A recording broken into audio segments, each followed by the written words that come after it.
بسم اللہ الرحمن الرحیم دوستو السلام علیکم P P S C preparation master کی جانب سے خوش آمدید دوستو آج کی اس انفارمیٹو ویڈیو میں ہم بات کریں گے پی پی ایس سی کے ٹائپنگ ٹیسٹ کے حوالے سے بہت سارے کینڈیڈیٹس نے یہ سوال پوچھا ہے کہ کیا پی پی ایس سی کے ٹائپنگ ٹیسٹ میں جو مارکس آتے ہیں کیا وہ مارکس پی پی ایس سی کے فائنل سلیکشن کی جو کیلکولیشن ہوتی ہے یا مارکس کی جو کیلکولیشن ہوتی ہے اس میں یہ نمبر شامل ہوتے ہیں یا نہیں ہوتے۔ سب سے پہلی بات یہ ہے کہ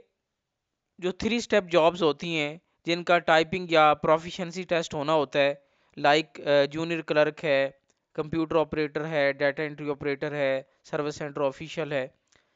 اس کے علاوہ اور بہت ساری کلیریکل جابز ہوتی ہیں جن کے لیے ٹائپنگ ٹیسٹ ریکوائر ہوتا ہے یا پروفیشنسی ٹیسٹ ریکوائر ہوتا ہے یا اسکل ٹیسٹ ہوتا ہے یا شارٹ ہینڈ ٹیسٹ ہوتا ہے۔ تو جتنے بھی یہ ٹیسٹ ہوتے ہیں ان تمام ٹیسٹوں کو صرف پاس کرنا ضروری ہوتا ہے، کوالیفائی کرنا ضروری ہوتا ہے جتنی ریکوائرمنٹ ہوتی ہے پی پی ایس سی کی اس کے مطابق، لیکن ان کے جو نمبر ہیں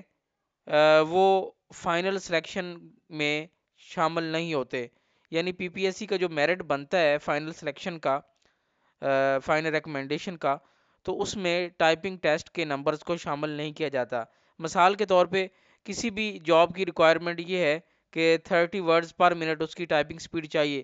تو آپ کو just 30 words per minute typing speed نکالنا ہے۔ اگر آپ کی 30 سے کم آتی ہے تو پھر آپ انٹرویو کے لیے کوالیفائی نہیں کر سکتے، لیکن اگر آپ کی 30 سپیڈ آتی ہے یا 30 سے ابو آتی ہے تو پھر آپ انٹرویو کے لیے کوالیفائی کر جائیں گے۔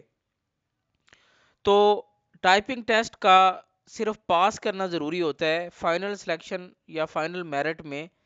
ٹائپنگ کے نمبر یا پروفیشنسی ٹیسٹ یا اسکل ٹیسٹ وغیرہ اس کے شامل نہیں ہوتے۔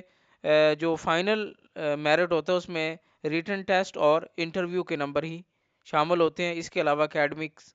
جو سرٹیفکیٹس ہیں، اکیڈمک ڈگریز ہیں، کوالیفیکیشن ہے،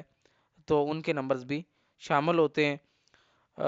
اس میں ایک اور چیز کی وضاحت کر دوں کہ ٹائپنگ ٹیسٹ گو کہ ایک کہہ لیں کہ پاسنگ کا درجہ رکھتا ہے کہ آپ کو یہ چیز آپ کی چیک کی جاتی ہے کہ